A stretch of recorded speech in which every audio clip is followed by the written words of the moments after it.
60 designers, 5 days of back-to-back fashion shows. Little surprise then that the Wills Lifestyle India Fashion Week in Delhi showcased a number of trends. It was time to get a lot more chic, refined and elegant. At least that was the most obvious style statement. Structure and tailoring also seemed to have caught the eye.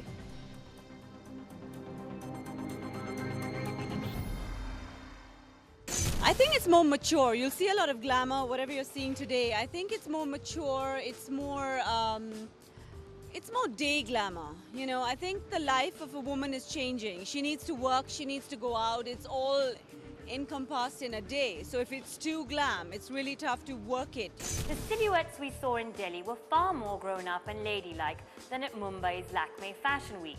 With Delhi having 2 seasons and one of them being a cold winter, styles tended to be heavier. And the one thing every woman will be wearing this year is the long jacket.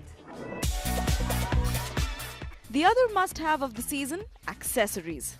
Whether it was Namrata Joshipura's lace stockings, or Manish Arora's quirky calf highs, or Tarun Tehliani's mehendi-like hosiery.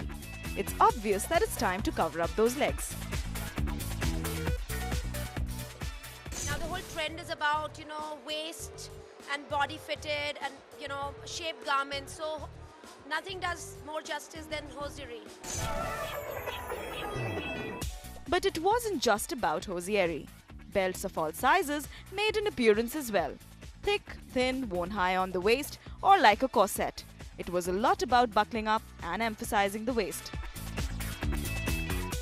Last winter was also quite belted, but it was right on the waist. This season I have moved an inch. But I've taken choices. In some looks where it hasn't worked, we've gone where it worked. But mostly, we have gone in a little higher from the last winter.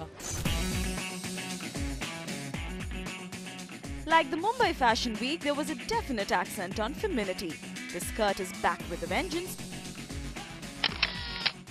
And in various avatars, retro, pencil and with underskirts. Yeah, this year just wanted to do styles that were slightly, with a little bit of drama, a hint of drama, because we've been inspired by our Broadway production, and underskirt kind of helps with a lot of volume, and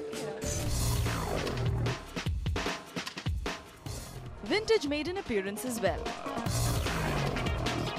High collars in particular sent fashion back to a fashionable time warp.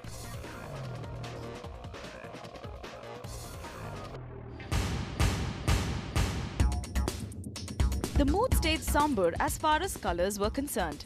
There were a lot of muted shades of olive green and old rose pink, but bright, happy shades went missing. Chocolate brown was all over, as was beige.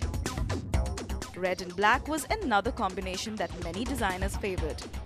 Actually, there was lesser black and red. There was more tobacco and indigo.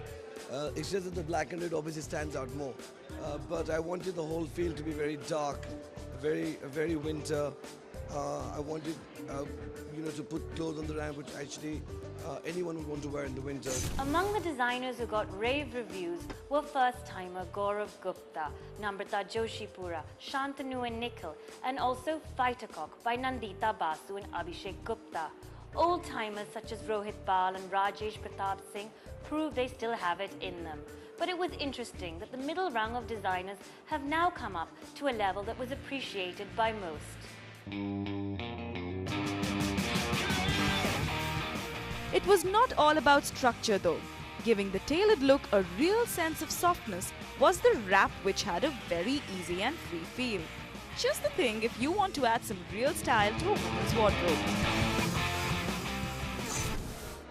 I think I like that. I like to make the clothes that they're wearable and there's no unnecessary fuss. And sometimes you get caught up in trying to make them complicated just so they look. This time I said I'm not going to do that. I'm actually just going to go with my feel and do exactly what I like. The corset in another silhouette remained a firm favorite. And as this handy piece of clothing makes you look curvier than you are, let's hope this style never goes out of fashion.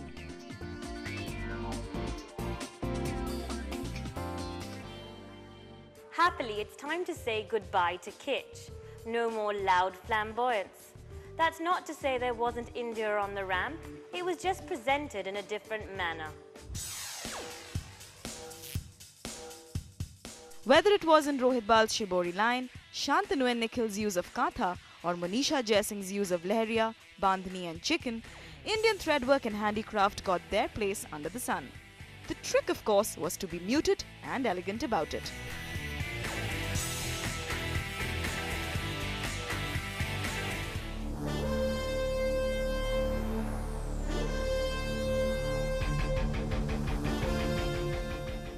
Despite all the drama and split in the Fashion Week, we must admit that Delhi managed to maintain its place as the fashion capital. Whether it was the sheer number of participants, malfunction-less ramp shows, or a plethora of international buyers, Delhi designers came out winners all the way. Kudos to them.